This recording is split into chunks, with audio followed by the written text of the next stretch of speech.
Nous sommes toutes et tous donc réunis. Je suis très heureux et très fier de vous accueillir ici même tout au long de cette matinée. Bienvenue donc à cette agora de l'économie sociale et solidaire du département de la Haute-Garonne. Ouverture officielle donc de ce mois de l'ESS en Occitanie et le lancement de la plateforme nationale de la République de l'ESS dont nous allons parler bien évidemment tout au long de cette première table ronde. C'est la 13e édition du mois de l'ESS qui s'ouvre dans un contexte bien évidemment très particulier et qui s'adapte bien sûr aux conditions sanitaires. La preuve, nous sommes toutes et tous connectés avec des gestes barrières ô combien importants actuellement. L'économie sociale et solidaire dans cette crise prouve chaque jour ses capacités d'adaptation, de dynamisme bien sûr et de résilience. Véritable vitrine de l'ESS, ce mois de l'ESS a pour vocation d'accroître la visibilité de cette économie vertueuse et parfois encore méconnue auprès du grand public, des institutions et des entreprises. Des chiffres, vous allez nous en donner tout au long de cette matinée et surtout à l'occasion de cette première table ronde qui démarre tout de suite. Nous sommes ensemble pendant à peu près 1h15, 1h30 pour cette première table ronde. Quelle place pour l'ESS dans les transitions écologiques, économiques et sociales? Laissez-moi présenter nos invités, bien évidemment. André Ducournau, qui est président de la CRES Occitanie. Bienvenue, monsieur Ducournau. Jérôme Sadier, qui est président d'ESS, bien sûr. Bonjour, monsieur Jérôme Sadier. Marie Meunier, qui va nous rejoindre dans quelques minutes, j'espère, qui est conseillère régionale déléguée à l'économie sociale et solidaire. Patrick Pignard, qui nous a rejoint il y a quelques minutes, qui est vice-président du conseil départemental de la Haute-Garonne, en charge de l'action sociale et de l'ESS. Nicole Miquel-Bello, qui est conseillère municipale déléguée à l'ESS pour Toulouse Métropole. Et Timothée Duverger, qui s'est connecté il y a quelques minutes, qui est maître de conférences associé à Sciences Po Bordeaux, responsable du master de l'ESS et responsable de la chaire territoire de l'ESS, bien sûr directement concerné par cette première table ronde, et Timothée Duverger, qui interviendra à la fin de cette première table ronde pour une sorte de vision globale, une sorte de grand témoin, et qui aura la lourde charge de réagir à chaud, m'en dit communément. Merci, monsieur Timothée Duverger, d'être avec nous. Je repose cette première question. Quelle place pour l'ESS dans les transitions écologiques, économiques et sociales? Et pour démarrer officiellement cette agora et ce mois de l'ESS, je vais demander au président de la CRES Occitanie de prendre la parole. Bienvenue, monsieur André Ducournau. Nous vous écoutons. Merci. Bonjour à toutes et à tous. Un grand merci de vous être connectés à cette première agora de la République de l'ESS et à cette ouverture officielle du mois de l'ESS en Occitanie. Le mois de l'ESS, c'est traditionnellement le mois de novembre, 13e édition. Des manifestations partout dans les territoires.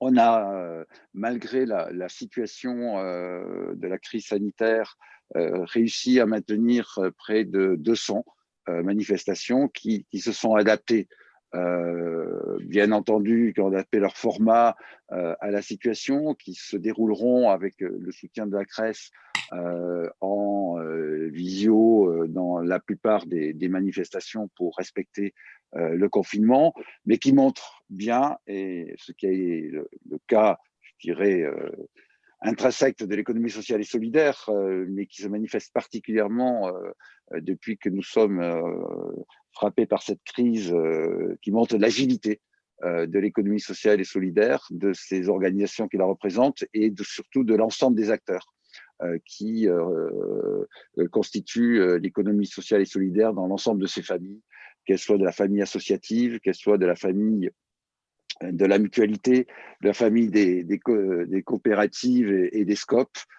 des fondations. C'est l'ensemble des entreprises et des acteurs de l'ESS qui font preuve de cette agilité. Dire un mot aussi, compte tenu de la situation, que la crise sanitaire, avec ses lourdes conséquences économiques et sociales, convoque particulièrement l'ESS, et que les entreprises de l'ESS sont depuis le début de cette crise au rendez-vous, à la fois pour répondre aux besoins qu'il y a eu. On l'a vu dans la première phase, le premier confinement, combien le tissu associatif en particulier, les acteurs de la santé, les acteurs de la solidarité ont répondu présents comment aussi des entreprises de l'ESS ont su rapidement, et je pense à Descope, on en aura des témoignages ce matin, il y a des associations qui, en quelques jours, se sont adaptées pour pouvoir produire du matériel de protection. Il y avait une urgence en Occitanie, comme dans l'ensemble des territoires français, mais en Occitanie, nous avons eu une vraie mobilisation.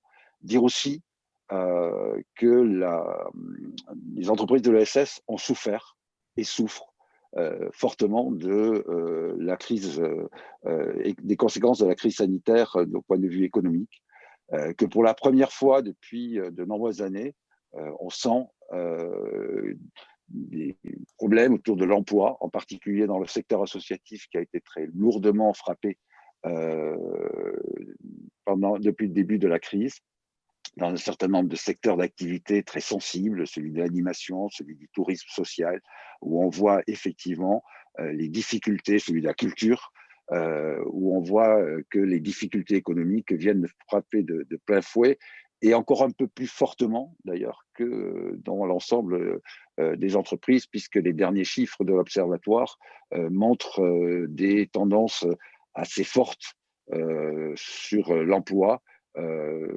Encore une fois de plus, le secteur associatif étant le secteur le plus frappé.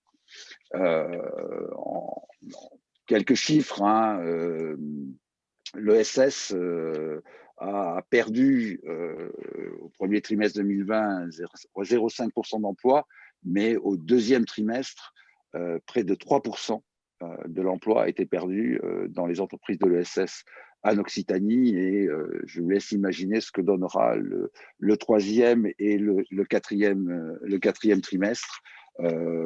Et en particulier, on voit combien les associations, puisque les associations, c'est plus de 3% d'ores et déjà d'emplois qui est perdu dans les associations.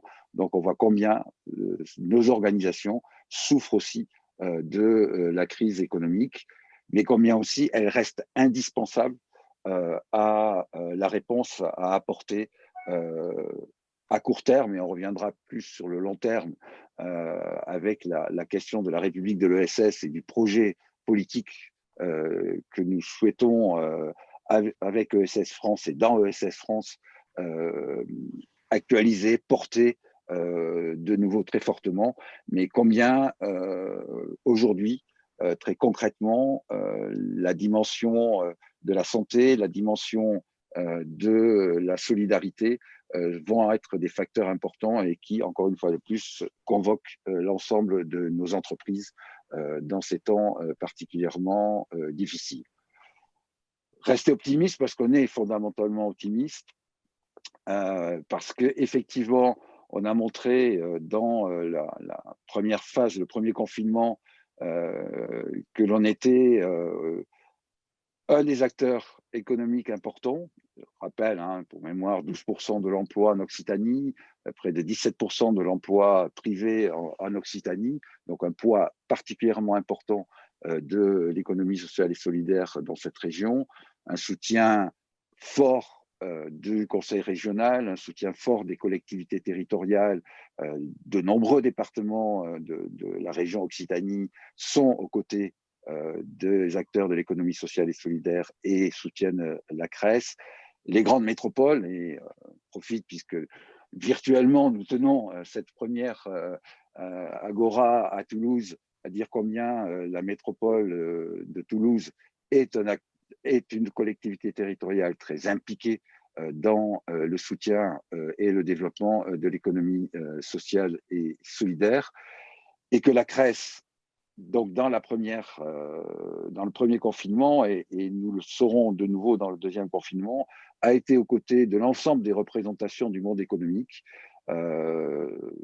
auprès du préfet et de Madame la Présidente du Conseil régional, pour être dans la cellule de suivi de crise économique. Et nous avons été un des acteurs importants de cette cellule, en portant le plus possible la parole des entreprises de l'ESS, des points particuliers qu'il y avait à attirer l'attention des pouvoirs publics.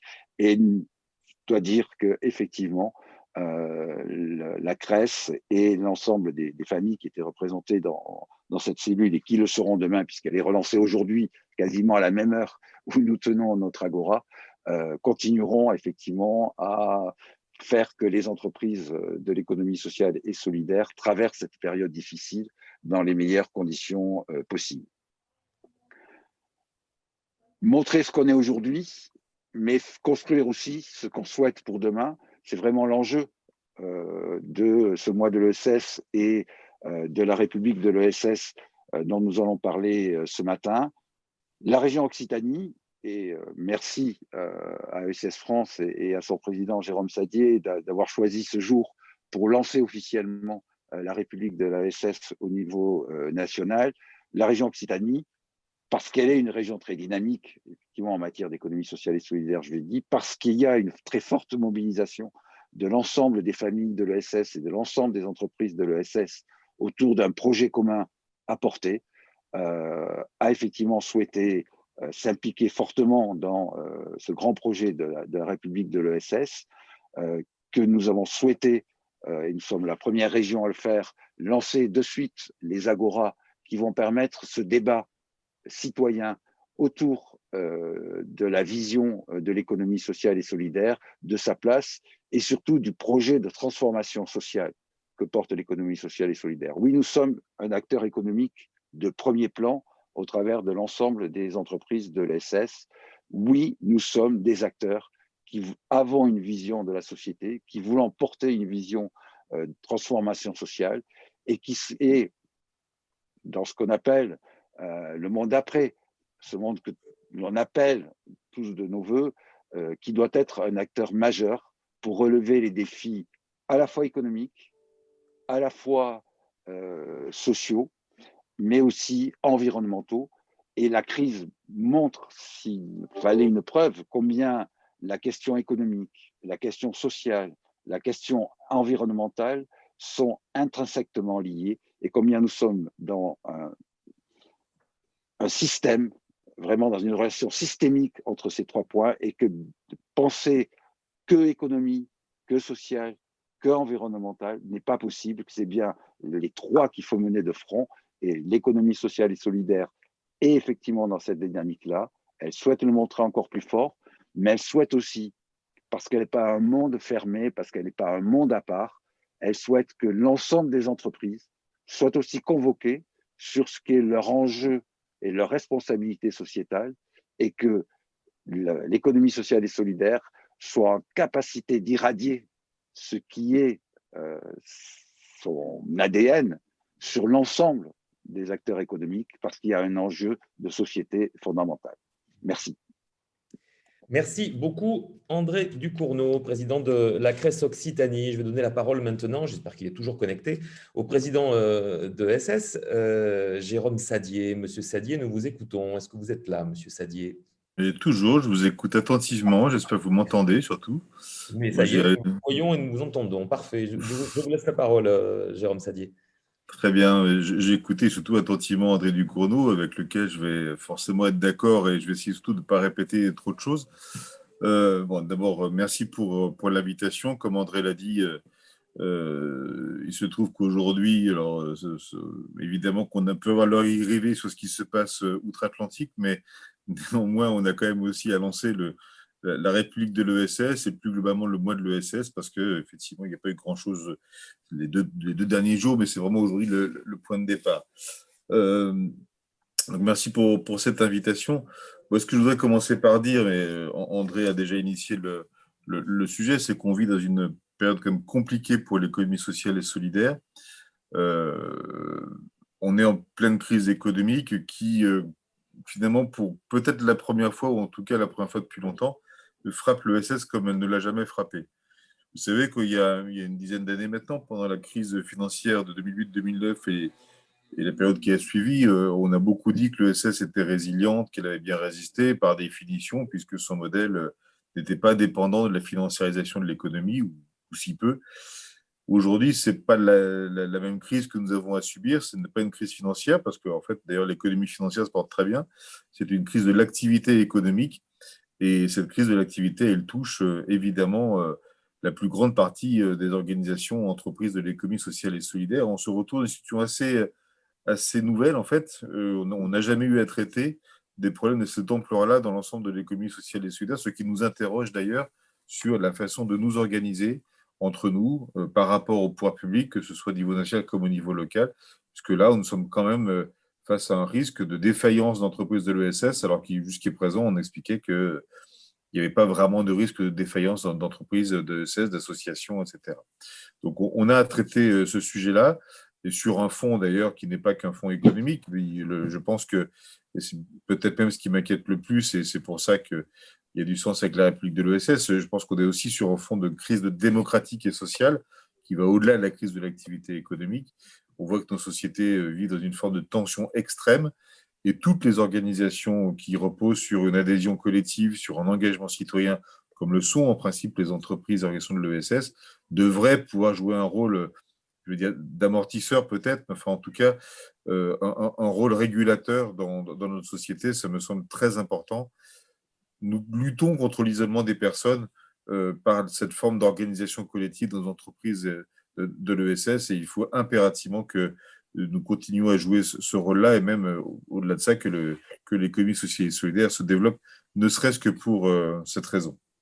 Alors, moi, je vais vous parler un peu de ce qu'on a lancé autour de la République de l'ESS. Il se trouve que c'est la suite opérationnelle d'un appel que j'ai lancé en mai dernier, qui s'appelait Appel à ceux qui font l'économie sociale et solidaire pour que les jours d'après soient les jours heureux. Alors, il y a plein de messages codés à l'intérieur, mais le fond de l'affaire, c'était, vous savez, on était encore en plein débat sur le monde d'après.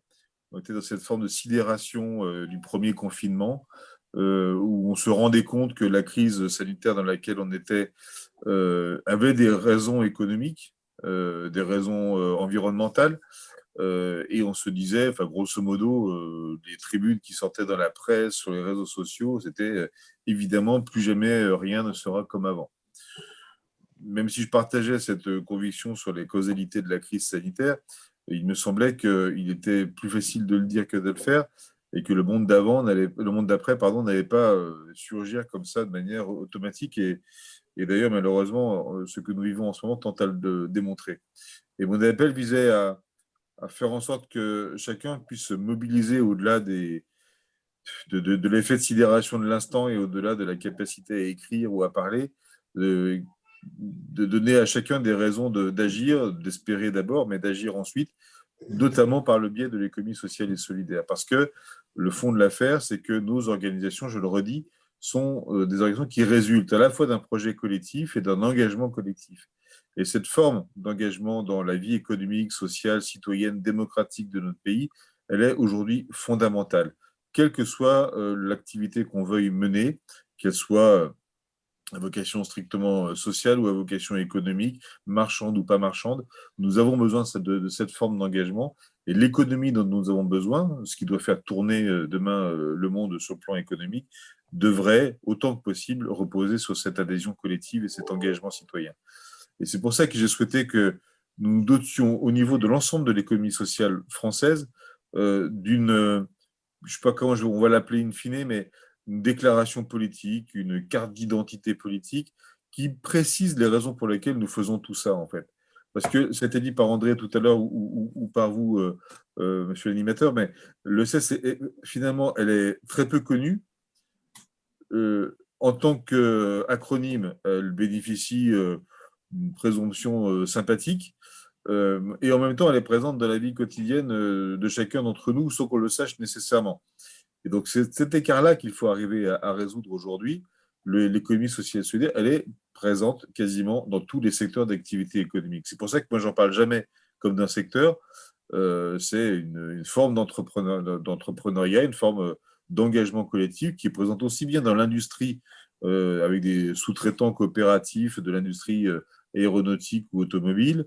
Elle est présente évidemment dans le monde sanitaire et social, elle est présente dans la culture, et d'ailleurs aujourd'hui malheureusement Elle est sinistrée dans la culture, elle est présente dans l'éducation populaire, le logement, le tourisme social, la grande distribution alimentaire, la banque, l'assurance.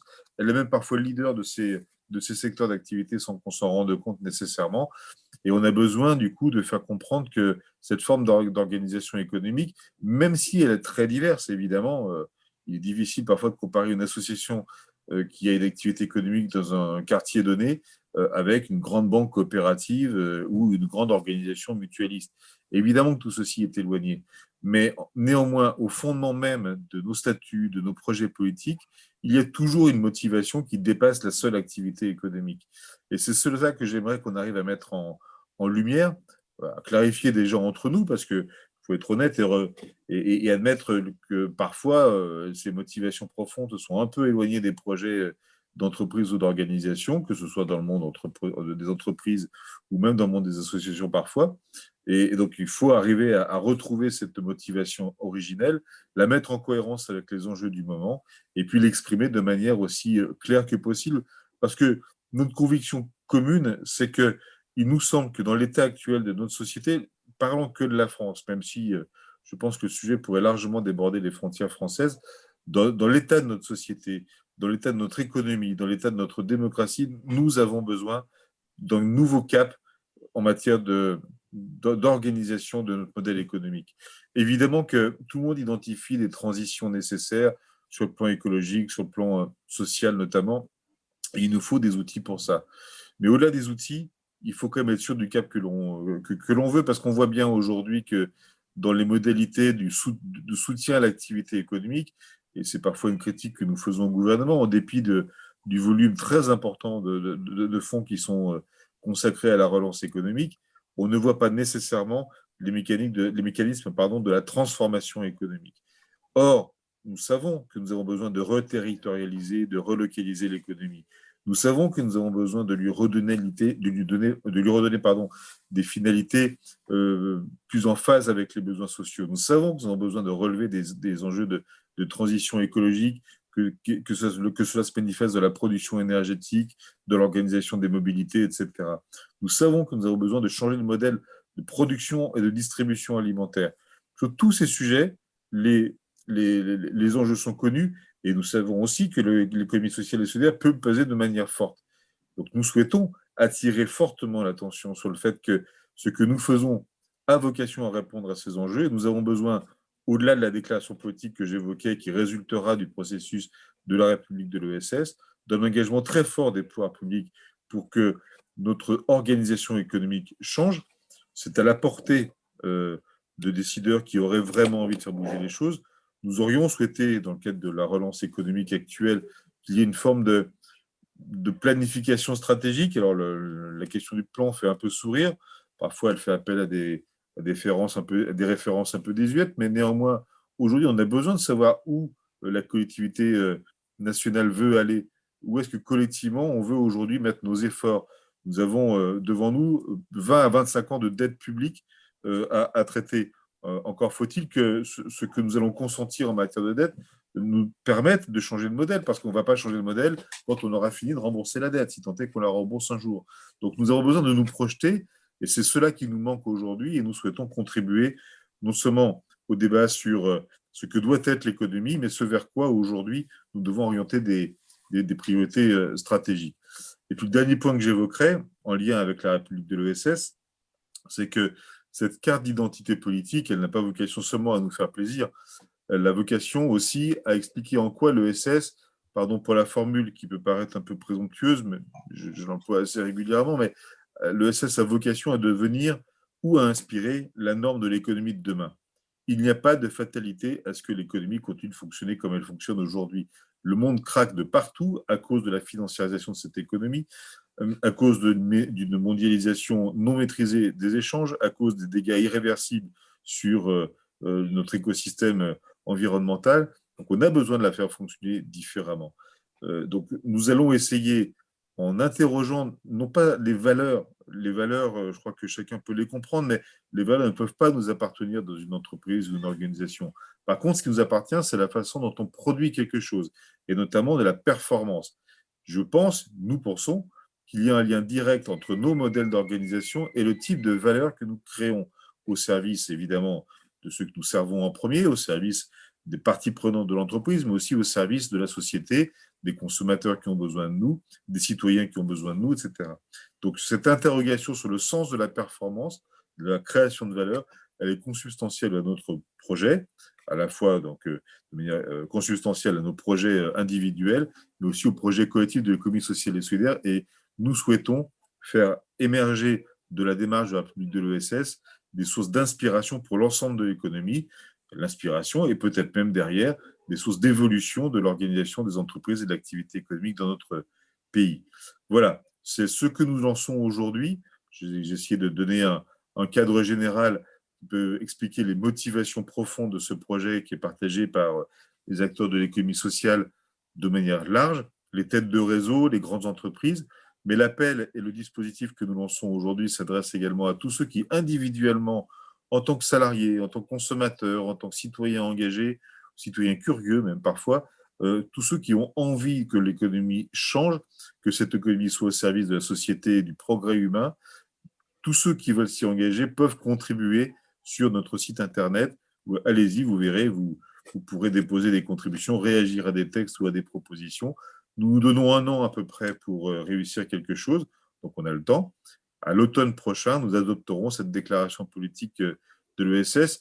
On a une loi qui fixe le cadre juridique, qui d'ailleurs met en lumière la diversité de l'ESS. La déclaration que nous voulons rédiger à l'issue de ce processus, évidemment par ailleurs en contexte préélectoral, vise au contraire à assumer l'unité de cette économie sociale et sa force au service du collectif. Voilà, je vous remercie pour ce premier tour de piste. J'espère que c'était clair. Merci infiniment, très clair, Président Sadier, merci infiniment. Vous restez bien sûr avec nous et intervenez à tout moment, tout au long de cette matinée. Je vais rebondir sur les propos de nos 2 premiers présidents, on va dire, Ducournau et Sadier, en parlant de difficultés justement des entreprises. À 11h30, j'aurai l'occasion de mettre en lumière, on va dire, et en regard croisé de plusieurs entreprises de l'ESS, entreprises, Scope, mais aussi associations, sur les fameuses conséquences de la crise sanitaire. On parlera aussi de transition et j'aurai l'occasion, donc je me répète, mais c'est important, de mettre en lumière donc 6 associations, Scope et entreprises de la région toulousaine, donc à 11h30 pendant 1 heure, table ronde pour mieux les connaître et mieux connaître effectivement leurs difficultés. Bien, continuons donc ce joli tour de table pour, je le répète, cette fameuse question, quelle place pour l'ESS dans les transitions écologiques, économiques et sociales? Passons maintenant à l'aspect, on va dire, un petit peu plus, on va dire, local aussi, puisque nous allons accueillir maintenant, j'espère qu'elle est connectée, Marie Meunier, qui est conseillère régionale déléguée à l'économie sociale et solidaire. Est-ce que Marie Meunier est avec nous? Marie Meunier n'est pas là. Marie Meunier, si, elle est là, Marie Meunier. Bonjour. Je vois que votre micro est déconnecté. Voilà.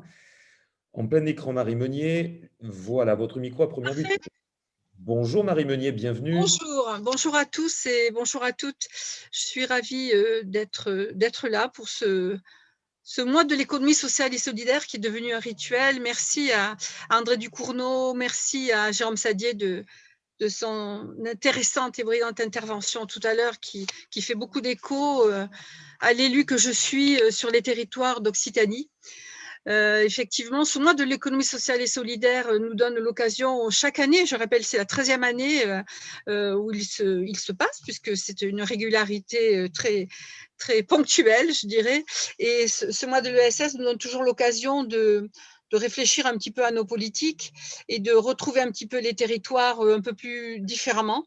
Cette année, c'est dans un contexte un petit peu difficile, compliqué, dramatique aussi, que ce mois s'inscrit et plus que jamais, nous devons un petit peu les décideurs, les élus des territoires avec nos partenaires associatifs dont la CRES fait partie, parce que la CRES est un outil extrêmement important pour nous. Nous devons d'aller un peu plus loin, de réfléchir un peu plus loin que simplement les actions que nous menons. Puis nous en menons beaucoup, que ce soit la région Occitanie avec la présidente Carole Delga, bien sûr, mais sur les territoires de la métropole, les EPCI, les départements aussi qui aujourd'hui je me rappelle, il y a encore une quinzaine d'années, les départements, les régions péniblement arrivaient sur l'ESS en termes de portage politique, puisque l'ESS existe depuis très longtemps.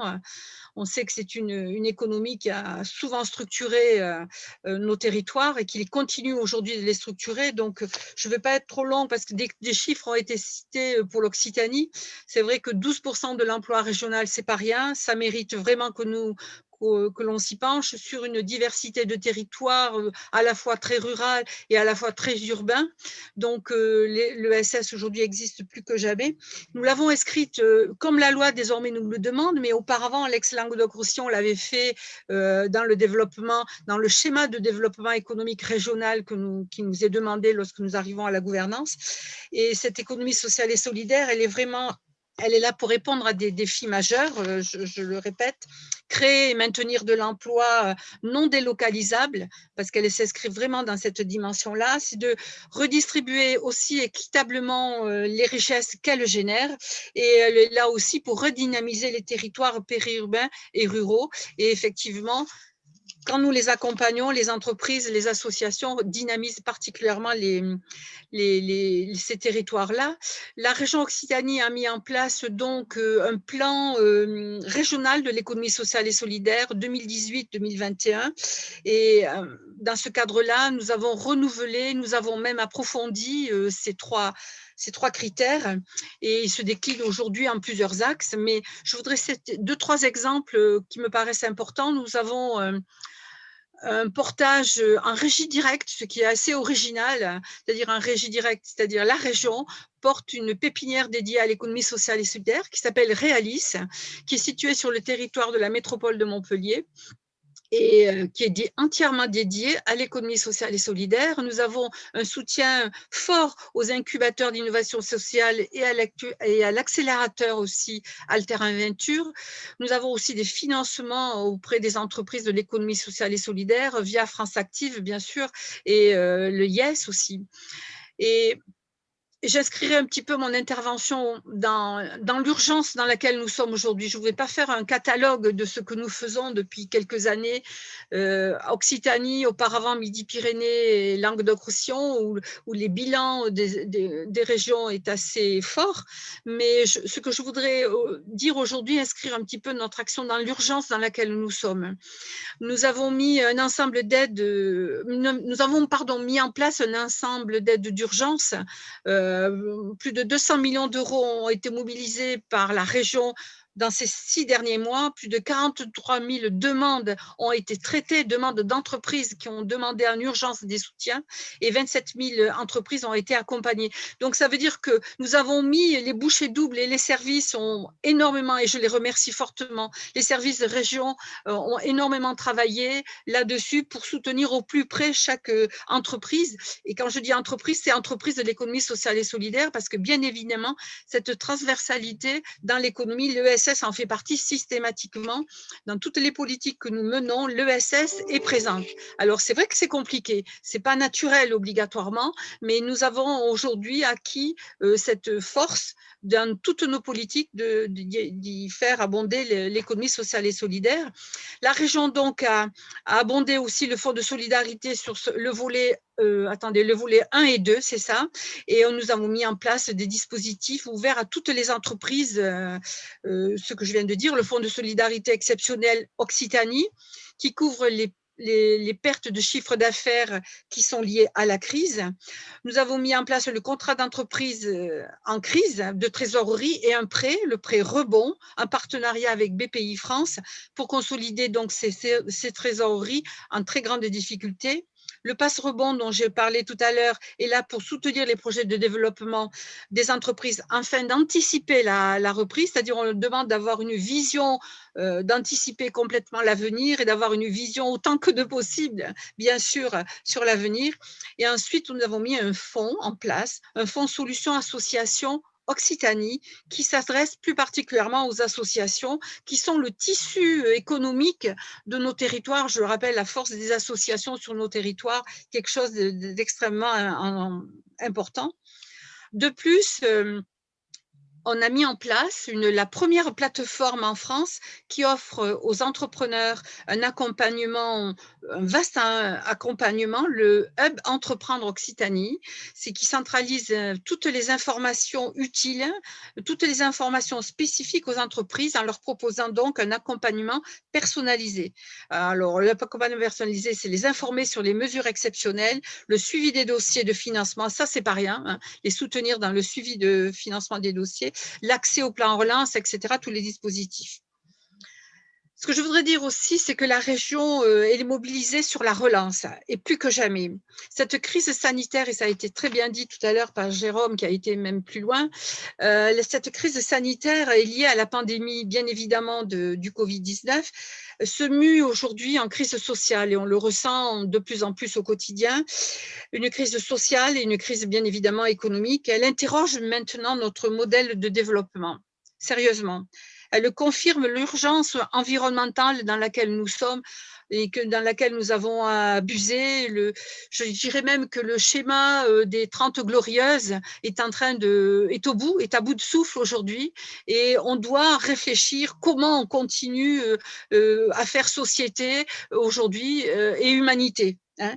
Et ça nous pousse bien sûr à repenser tous nos valeurs et la manière de construire l'action publique en général. Et c'est quelque chose d'extrêmement important dans lequel l'État doit être impliqué fortement aussi.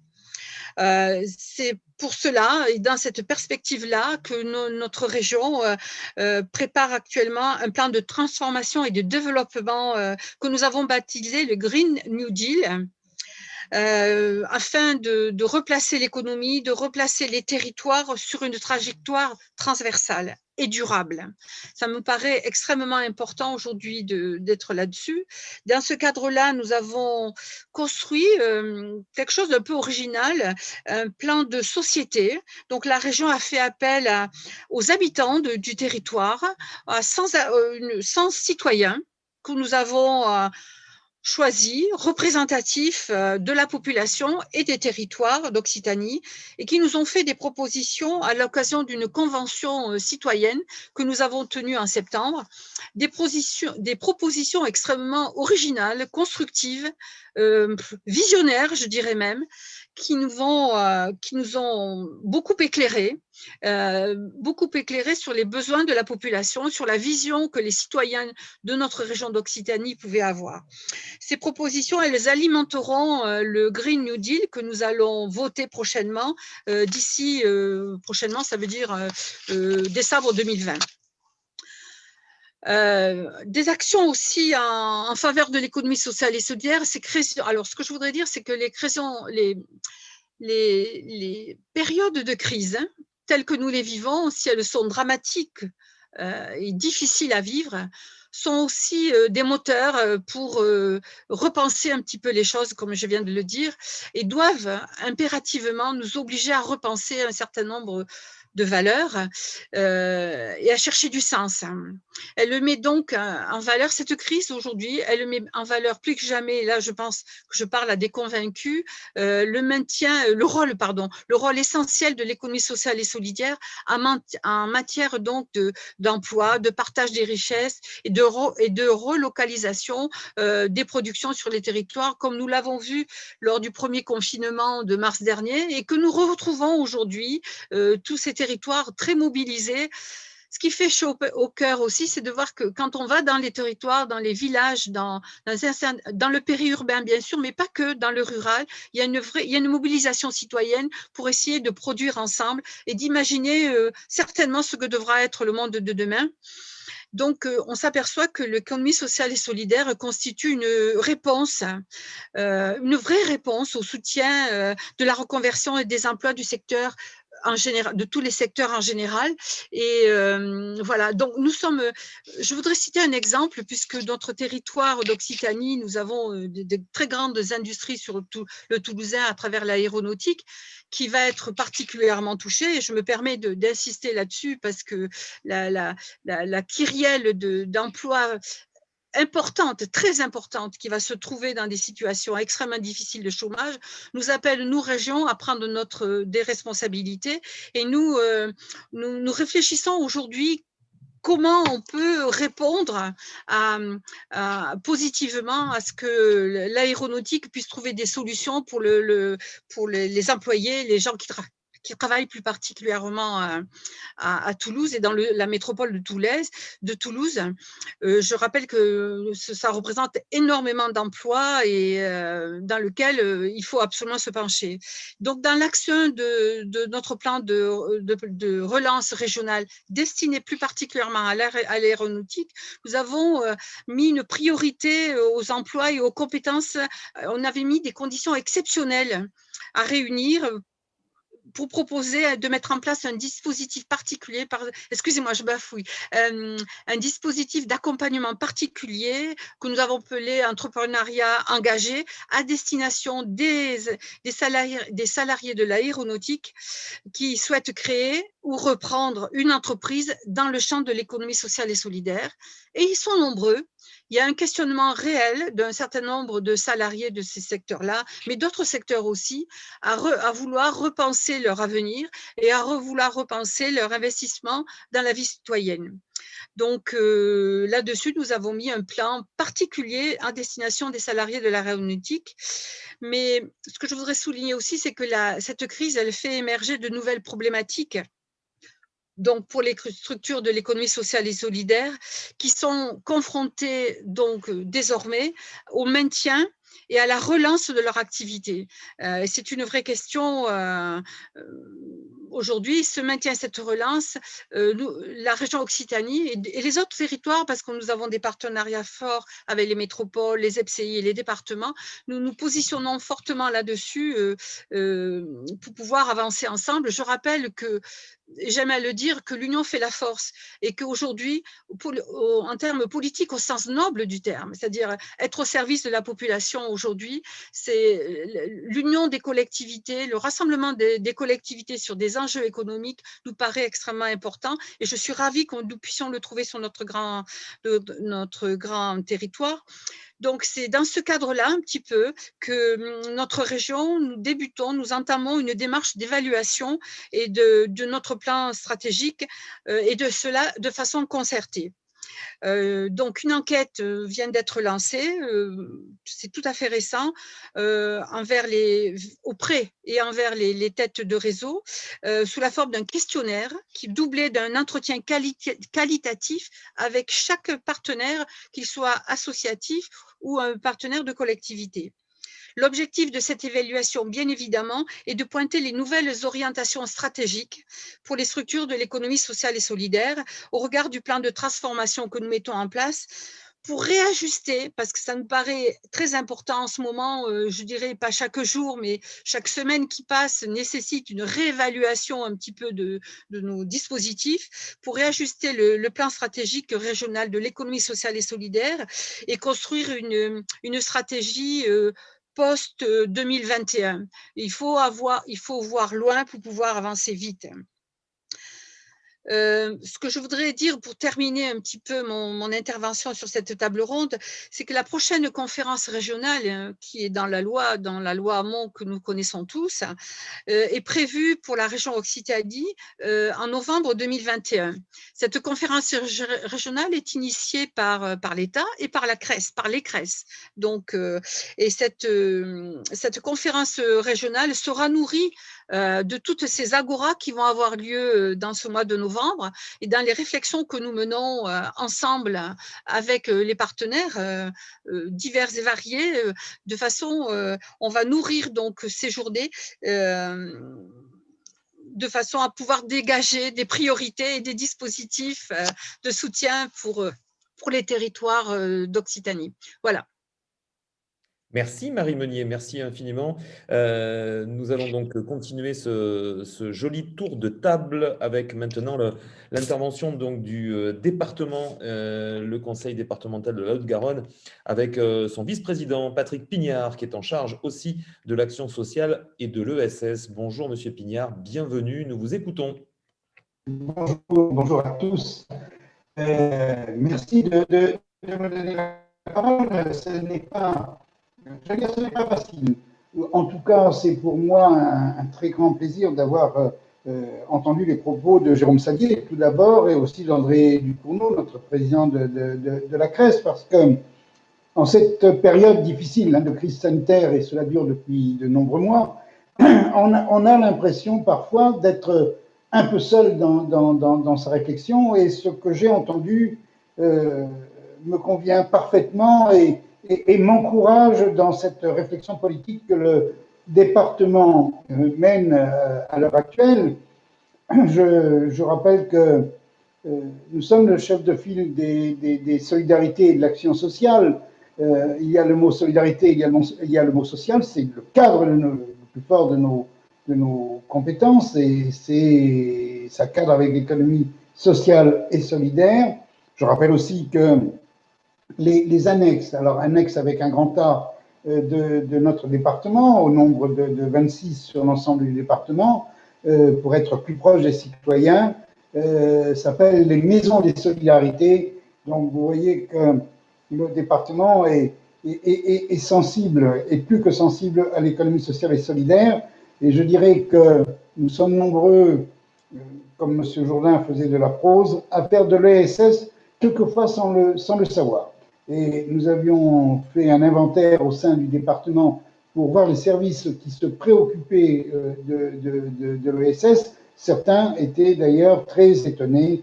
Je pense par exemple à notre direction de l'agriculture qui, avec les CUMA, les coopératives d'utilisation de matériel agricole, eh bien, les CUMA sont des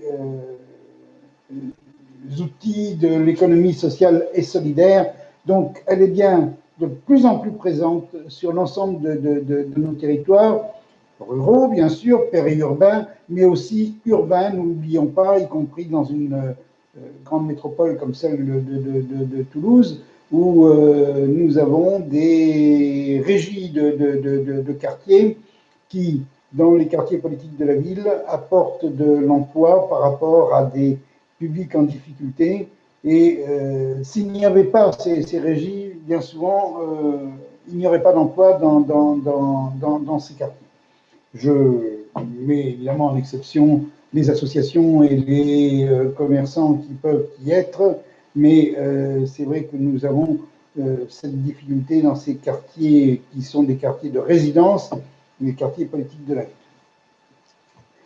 Notre modèle social et économique actuel présente depuis longtemps ses limites, et je dirais que la période dans laquelle nous sommes le démontre tout à fait, tant au niveau humain qu'environnemental. La crise du Covid-19 et ses conséquences sociales et économiques nous obligent à inventer le monde d'après, et je dirais que cette crise sanitaire, nous devons peut-être la saisir comme la chance de porter la parole d'une nouvelle mutation, d'une nouvelle société, avec des entreprises, entre guillemets, associatives ou coopératives ou classiques, qui soient différentes, qui remettent l'humain au cœur de ce sujet économique. Et c'est ce qui nous intéresse, nous, département, nous, élus, c'est que nous avons l'occasion, à travers l'ESS, de mettre un modèle économique et social en place nouveau, dans lequel la femme et l'homme sont au cœur du sujet. Nous avons un grand nombre de services du département, je le disais, qui mobilisent l'économie sociale et solidaire dans les actions, l'insertion, la politique en faveur des personnes âgées, des personnes en situation de handicap, de petite enfance, le tourisme, la culture, le sport. Voilà tout un nombre de services qui s'appuient sur l'ESS à travers des structures extérieures avec lesquelles nous passons des marchés ou que nous subventionnons selon les cas, si c'est une prestation ou si c'est une demande d'action. C'est cela qui détermine si nous sommes dans un marché public ou au contraire dans un système de soutien par subvention aux associations. Nous avons voté au mois de juillet 2020 un plan de soutien à l'ESS Ce plan de soutien, évidemment, porte l'accent sur l'innovation sociale et ce plan répond à des enjeux de société majeurs tels que la diversification des secteurs économiques sur le département, la création d'emplois non délocalisables, et ça c'est important. On s'aperçoit du drame qu'apporte quelquefois cette délocalisation lointaine par rapport à des productions qui sont indispensables localement.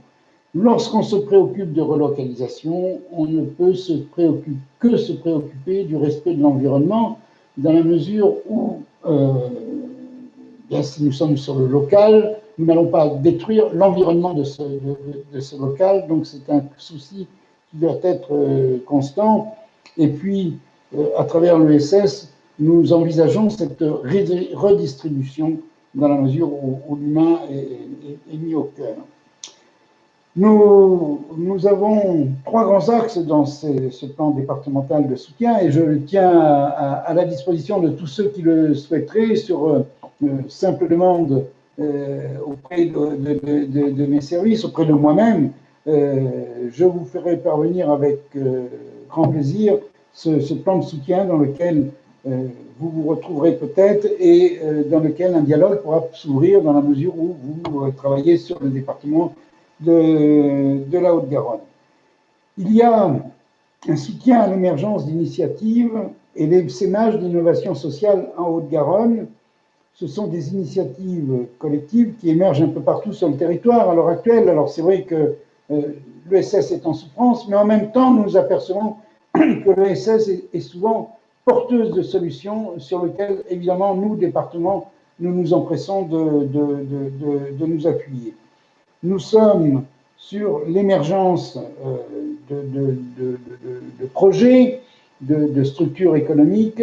Nous accompagnons ces émergences au départ parce que c'est souvent le fait de femmes et d'hommes isolés qui n'arrivent pas à trouver au travers d'autres structures le soutien qu'ils attendent. Donc nous veillons à cette émergence et nous apportons une aide en ingénierie et un soutien financier pour accompagner ces projets.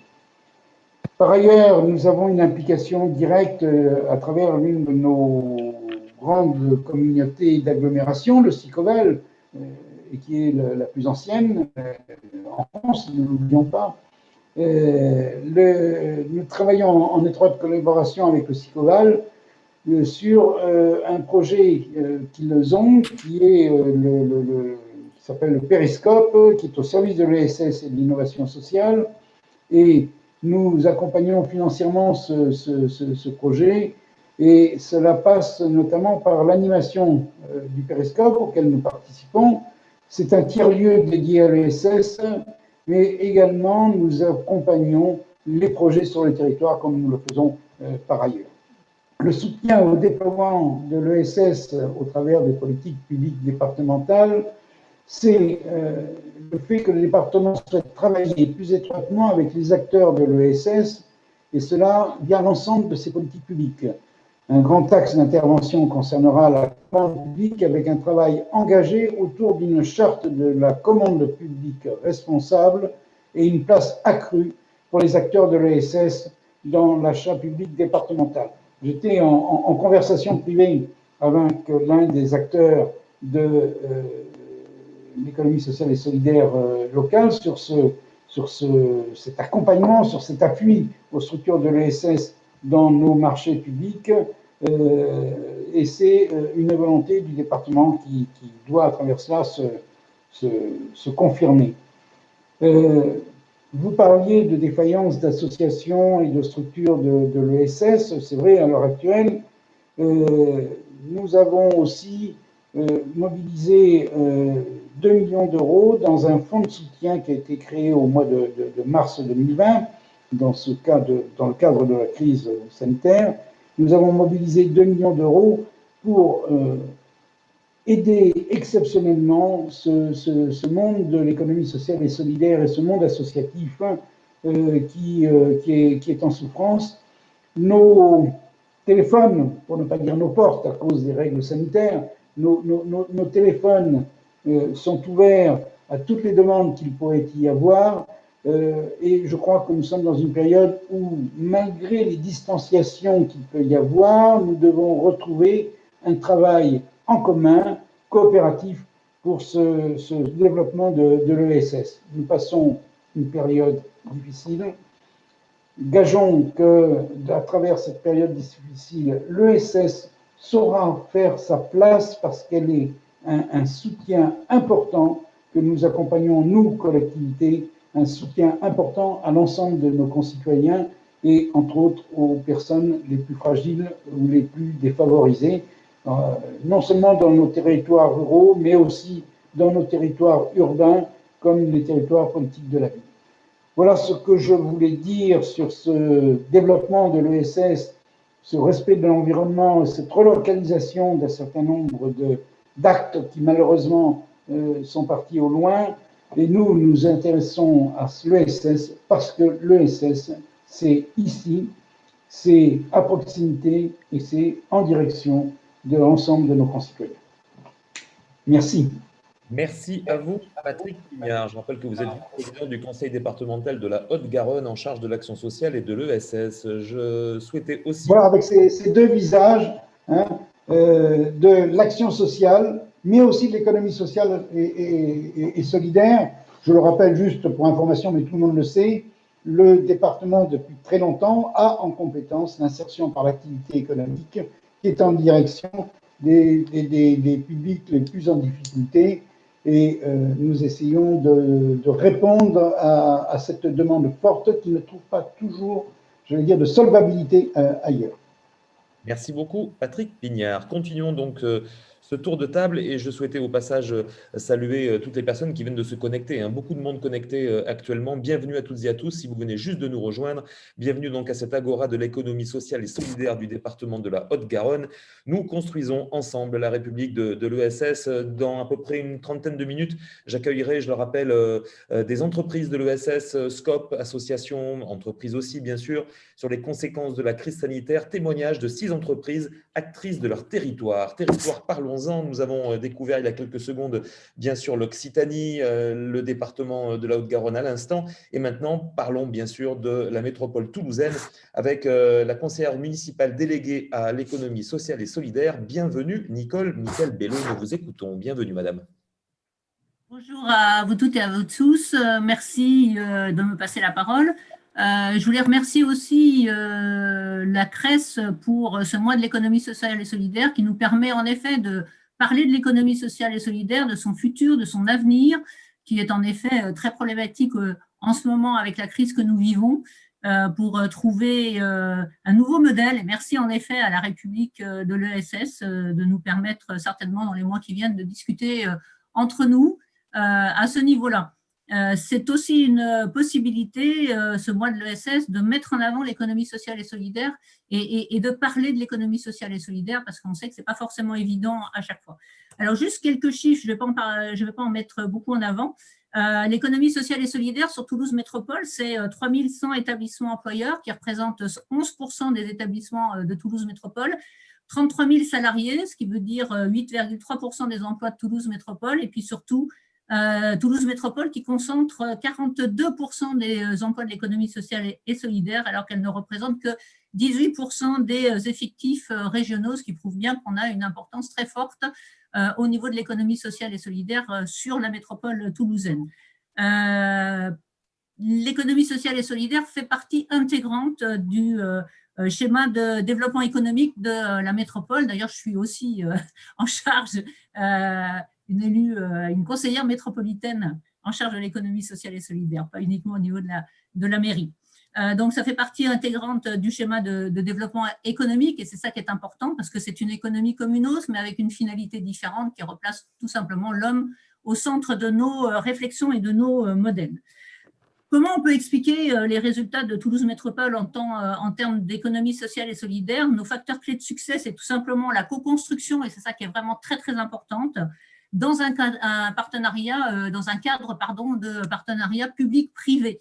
Et je pense que c'est ça qui fait qu'on arrive à développer nos modèles de la façon dont on le fait sur la métropole, avec la fabrique toulousaine de l'économie sociale et solidaire, qui est un schéma d'accompagnement des porteurs de projets et des acteurs de l'économie sociale et solidaire tout le long de leur cycle de vie, avec des outils spécifiques, comme par exemple lors de la phase de lancement, l'incubateur d'innovation sociale Première Brique, qui a été construit en effet avec Midi-Pyrénées Active ou France Active maintenant, avec pour la phase de croissance le parcours adresse, que vous connaissez certainement, avec des résultats quand même plus qu'intéressants, puisque nous avons soutenu 138 entreprises de l'économie sociale et solidaire qui ont été créées grâce à ce parcours adresse et 146 emplois nets. Si lors de cette fabrique toulousaine de l'économie sociale et solidaire, on soutient aussi tous ceux qui aident les porteurs de projets, comme par exemple les financeurs solidaires, les têtes de réseau, comme la CRES, par exemple. Toulouse Métropole et ses partenaires ont donc construit, structuré un parcours d'accompagnement en plusieurs étapes clés qui permettent de répondre aux besoins des entrepreneurs. Ce qui nous a permis, si on prend les résultats de 2019, l'accompagnement ante-création d'environ 160 projets, l'accompagnement post-création d'environ 130 projets, le financement d'environ 160 projets et la création ou la consolidation d'environ 1000 emplois sur Toulouse Métropole. Et c'est ça qui est important parce que l'économie sociale et solidaire est créatrice d'emplois et créatrice de nouveaux projets et de nouvelles entreprises sur le territoire. Et c'est pour ça, bien entendu, que vous imaginez bien que par rapport à cette crise économique, j'ai entendu le conseil régional et le conseil départemental, en effet, expliquer les plans qu'ils ont mis en place pour les soutenir. Toulouse Métropole a aussi décidé de soutenir en complémentarité des mesures du conseil régional et de l'État, les acteurs et les associations. Vous avez bien mis en avant le rôle des associations, en effet, et les associations de l'économie sociale et solidaire, avec deux plans, un plan de relance pour l'emploi et un fonds de soutien aux associations, avec dans les deux une partie spécifique pour l'économie sociale et solidaire. Alors, je vais les développer rapidement. Le fonds de soutien aux associations avec une avance sur les subventions 2021 à ceux qui le demandent, avec un soutien aux associations qui ont été très durement touchées par la crise et un accompagnement aux nouveaux projets, parce que c'est évident qu'avec la fabrique toulousaine de l'ESS et Première Brique, on a mis en avant tout un ensemble d'idées et de projets et il faut les soutenir pour qu'ils puissent arriver à se développer même pendant cette crise. Un plan de relance pour l'emploi avec un ensemble d'argent qui a été remis au soutien aux acteurs économiques via des actions spécifiques et ciblées, notamment pour l'économie sociale et solidaire, dont 300 entreprises de l'économie sociale et solidaire qui sont concernées et qui comptabilisent 1560 emplois. Alors, plusieurs actions, il y en a 4. 1, développer un appel à projets dédié à l'économie sociale et solidaire et à l'innovation sociale pour soutenir les projets innovants sur 3 thèmes qui nous paraissent importants, c'est l'inclusion économique et sociale, l'économie circulaire et l'alimentation durable. Deuxième action, aider les entreprises de l'économie sociale et solidaire dans leurs problématiques de trésorerie. Troisième action, accompagner les entreprises de l'économie sociale et solidaire dans la relance avec les actions suivantes qui sont le soutien renforcé au dispositif DLA, le soutien exceptionnel avec une cellule de conseil juridique destinée aux associations. Vous imaginez bien qu'en pleine période de crise, il y a des problématiques juridiques très importantes et il faut qu'on soutienne nos associations à ce niveau-là. Création d'un programme mécénat mentorat pour les porteurs de projets, là aussi pour les aider à continuer à développer leurs projets et leurs idées. Création d'un programme complet de formation, de communication et d'accompagnement des campagnes de financement participatif pour les porteurs de projets. On vient de lancer d'ailleurs, si vous allez sur Internet, J'agis pour les associations, qui met en avant justement les porteurs de projets qui ont besoin de financement participatif. Et enfin, l'accompagnement à la création de groupements d'entreprises de l'économie sociale et solidaire. Et enfin, 4e action, la création d'une plateforme, le citoyen consommateur, au niveau de la Smart City, tout simplement parce que c'est en relançant l'économie locale qu'on va pouvoir relancer la consommation locale. Et puis, puisqu'on dit qu'on est innovant, puisque chacun de nous, on vient de développer nos actions et nos plans de relance, c'est ensemble, je pense, conseil régional, conseil départemental et Toulouse Métropole qu'on peut arriver à sauver l'économie sociale et solidaire sur notre territoire. Alors, je me demandais quelque chose.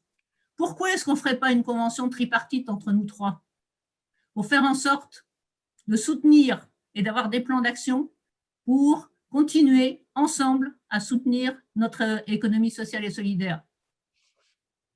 Nos services travaillent ensemble, il me semble.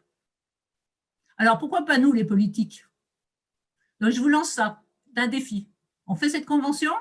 Je pense que Bruno Mallet sera content de voir qu'on peut innover au niveau de l'économie sociale et solidaire entre nous, puisqu'on parle de sauvetage et du soutien de l'économie sociale et solidaire. Je ne sais pas ce que mes collègues en pensent. Alors, après, je voudrais revenir, une fois qu'on a bien mis le cadre de tout ce qu'on fait, sur la question qui était posée, sur le rôle de l'économie sociale et solidaire dans le monde d'après. Il ne faut pas oublier, et je vais parler de notre territoire, parce qu'on est à Toulouse aujourd'hui, et que Toulouse est un des territoires les plus fortement touchés par la crise actuelle. Et vous le savez tous, au niveau de l'aéronautique.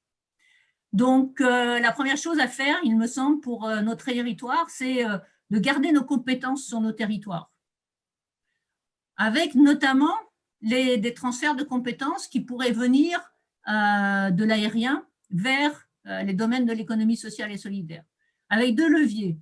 Le premier, c'est remplacer les départs à la retraite de tout un ensemble de dirigeants de l'économie sociale et solidaire. On le sait, il y a de très, très nombreux départs à la retraite qui vont se faire dans les mois et les années qui viennent. C'est peut-être une possibilité, en effet, pour aider à faire passer les compétences de ceux qui sont dans les filières problématiques et donc aéronautiques sur Toulouse vers ces domaines de l'économie sociale et solidaire.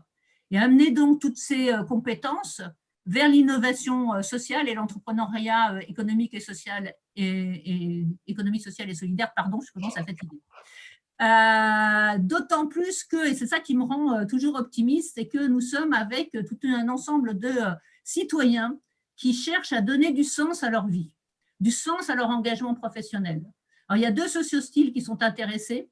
Le premier, c'est les cadres de 40 ans qui ont déjà eu une expérience professionnelle, une carrière, on peut dire, professionnelle, et qui, à un moment donné, se disent que ils n'ont pas envie de continuer que de la même façon pour la deuxième partie de leur carrière professionnelle, et qui ont envie de travailler différemment, de travailler autrement et de donner du sens à leur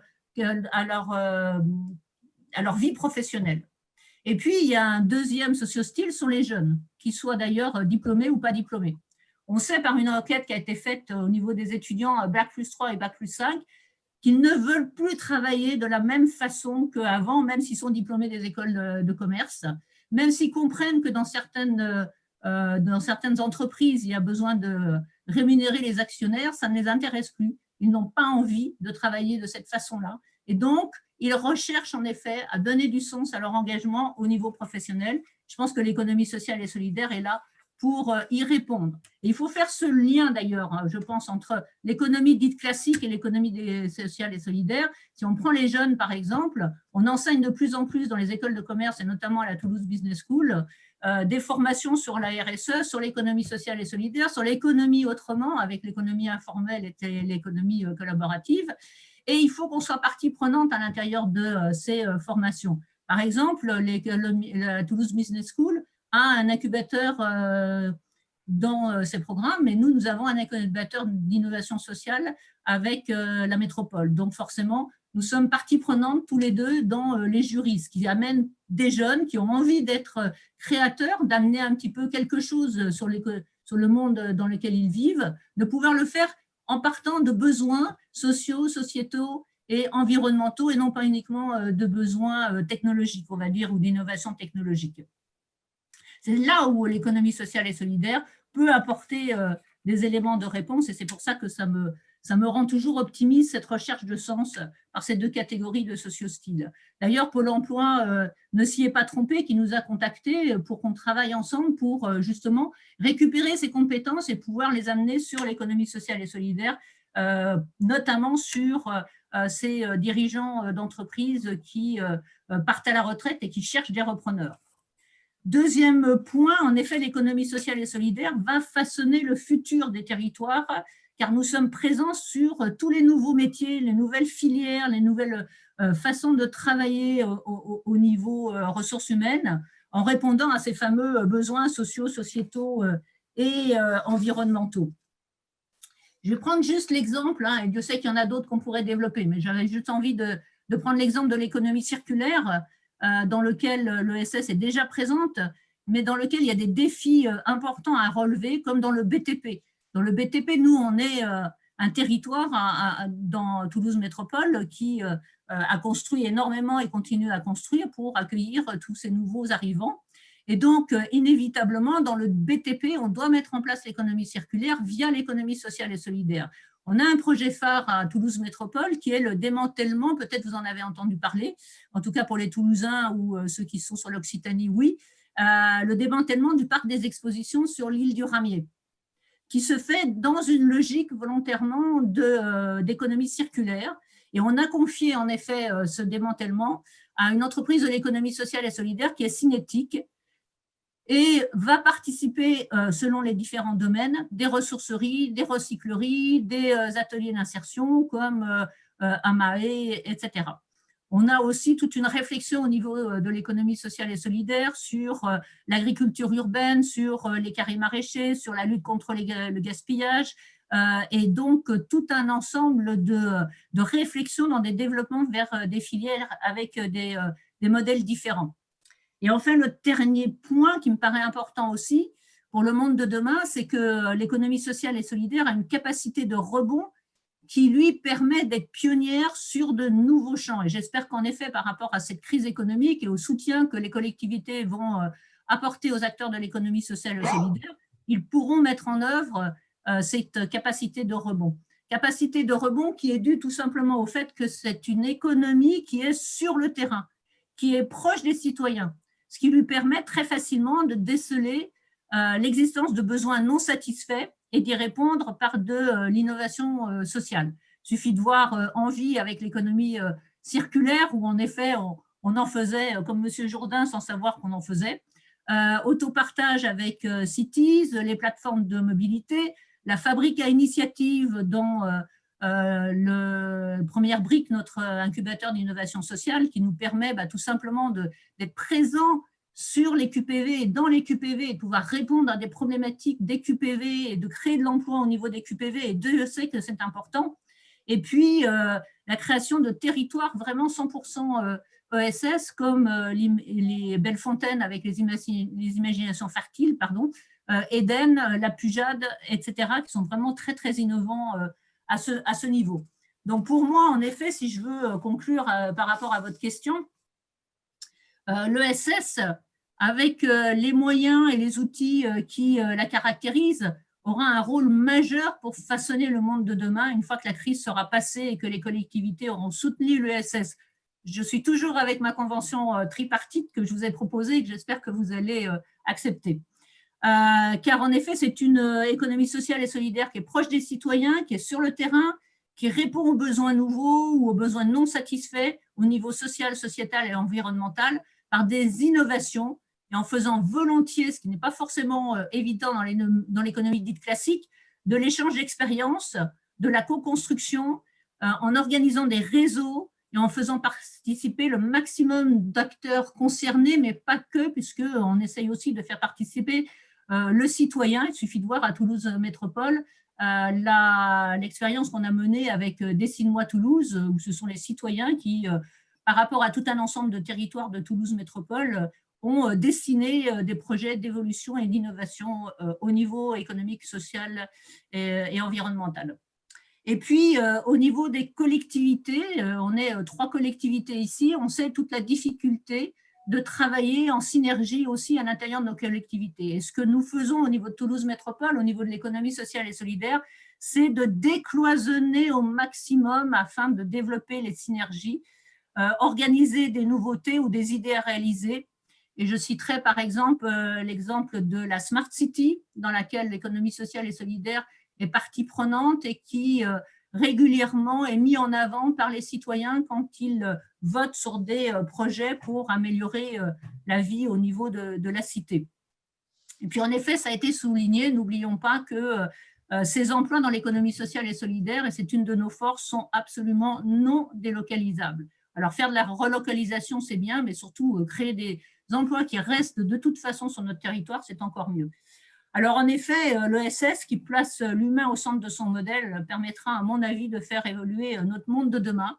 Alors peut-être pas de façon aussi catégorique que Jérôme Sadlier vous avait dit, c'est-à-dire de faire que toute l'économie classique, j'ai horreur de ce mot, mais je ne sais pas comment dire autrement, de cette économie classique qui évolue vers l'économie sociale et solidaire, mais en tout cas au départ avec une complémentarité à monter entre l'économie sociale et solidaire et l'économie dite classique, et en développant nos valeurs, notamment dans l'économie classique.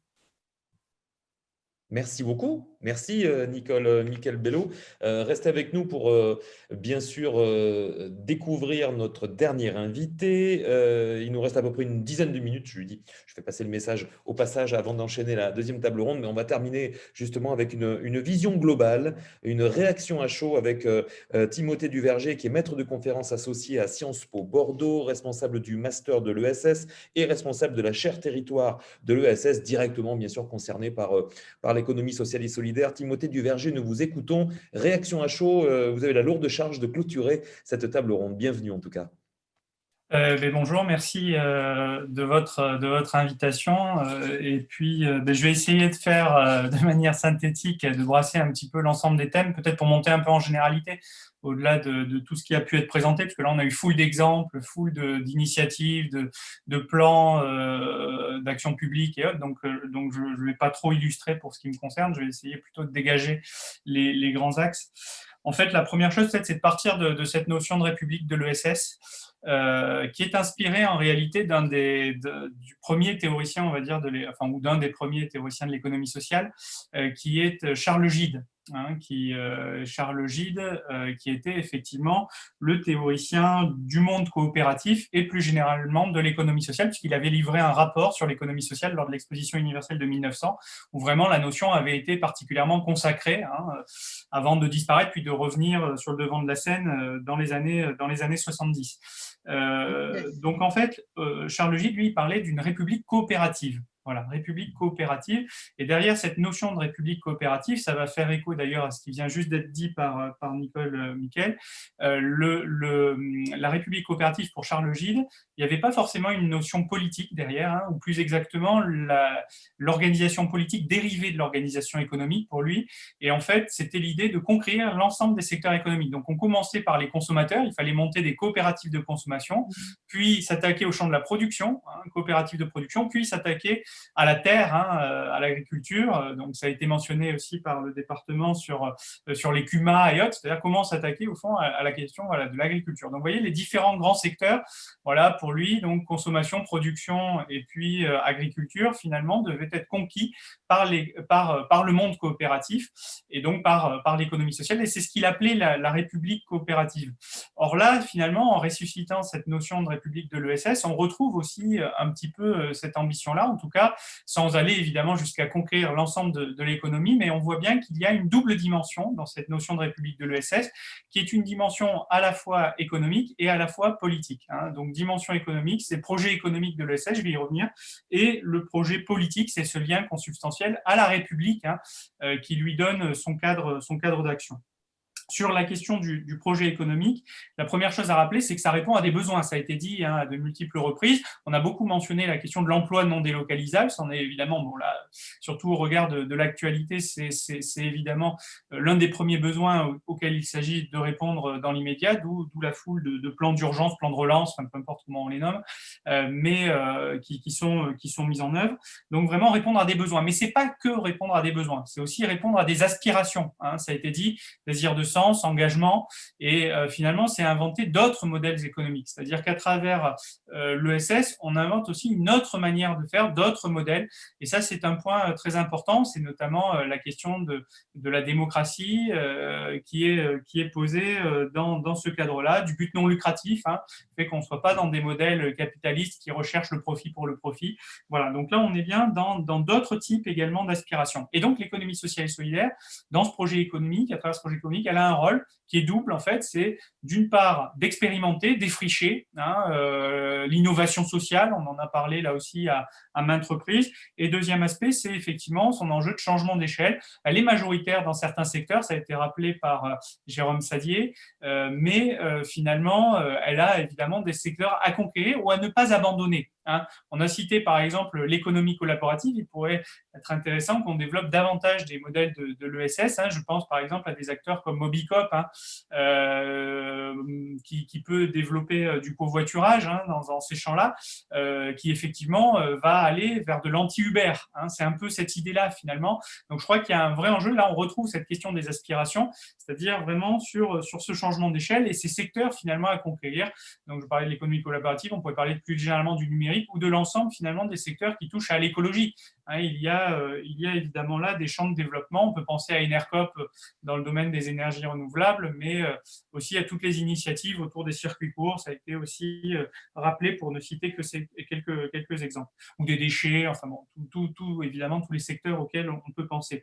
Donc derrière, il y a cette idée au fond d'inventer un autre modèle de développement qui n'est pas fondé sur la recherche de la croissance, de l'attractivité territoriale, qui au fond n'est qu'une mise en concurrence des territoires, mais plutôt effectivement sur des coopérations économiques sur des territoires en vue précisément de développer ces emplois non délocalisables dont on a parlé. Donc c'est un autre modèle de développement qui est fondé sur le bien-être, donc développer l'éducation, la santé, le lien social, tout ce qui a été rappelé, plutôt que simplement rechercher la croissance économique pour elle-même. Ça ne veut pas dire qu'il n'y a pas de viabilité économique, mais ça veut dire simplement que le but n'est pas de rémunérer des actionnaires. Voilà. Et ça, c'est quand même, il me semble, un des points forts de ce projet économique.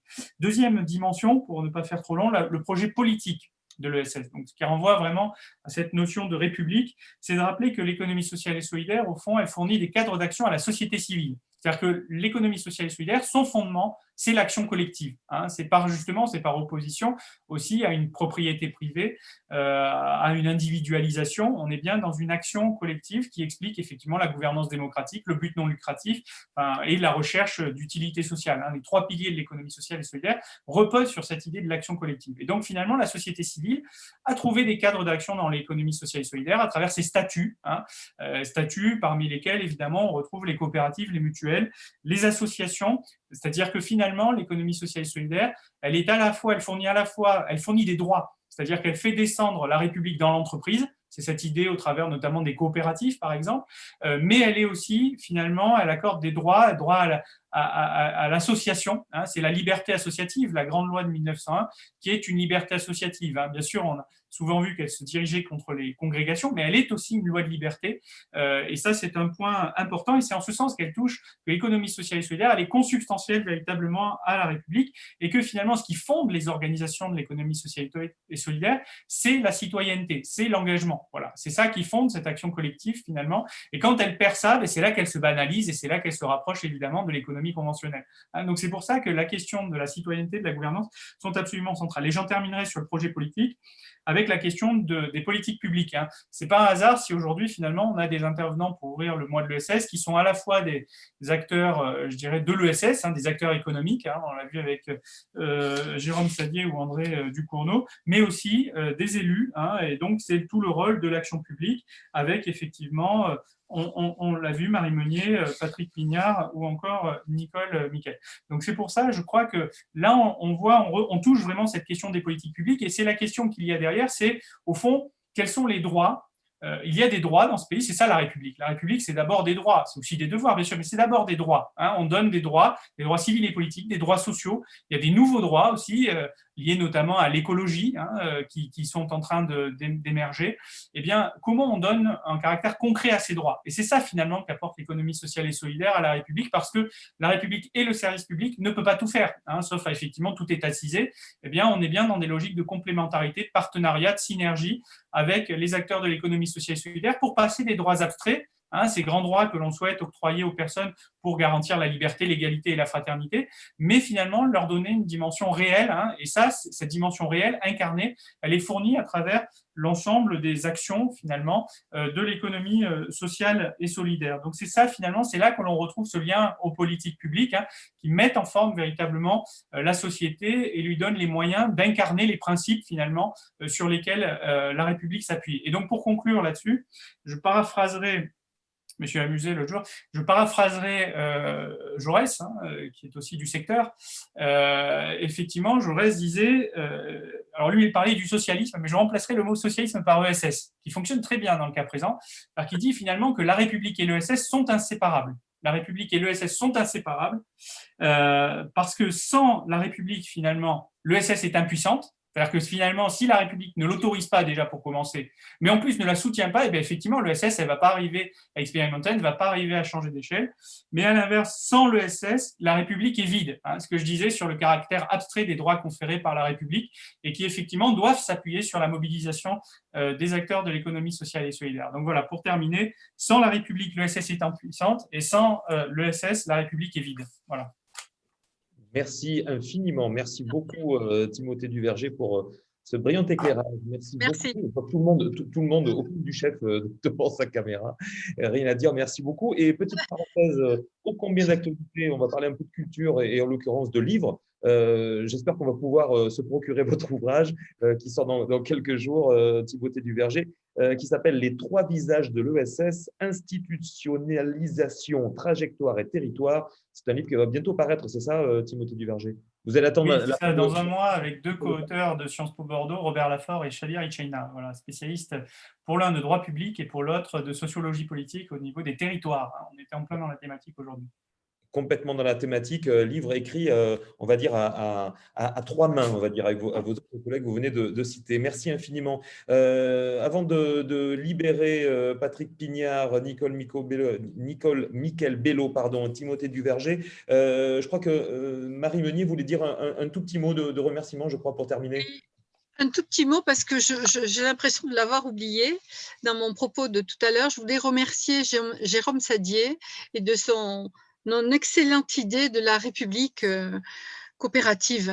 Et donc, voilà, donc ESS France, cette dimension-là nous paraît, enfin, en tous les cas, moi, me paraît extrêmement importante aujourd'hui dans notre pays, et fédérer l'ensemble des collectivités, fédérer l'ensemble des citoyens porteurs d'idées, ça me paraît très, très important et je voulais le remercier de cet engagement-là dans lequel nous allons, en tous les cas, moi, je vais m'engager fortement aussi. Et nous devons le faire tous. Merci. Merci beaucoup, Marie. Merci, Marie. Et merci aussi, réponse de Jérôme Sadier, merci aussi à Patrick Pignard, Nicole Miquel Bello et Timothée Duverger. Je vais garder avec moi André Ducournau et Jérôme Sadier pour la suite et je vous libère donc, mesdames et messieurs. Merci beaucoup en tout cas de votre présence autour de cette table ronde tout à fait intéressante. On va continuer cette agora et maintenant découvrir des entreprises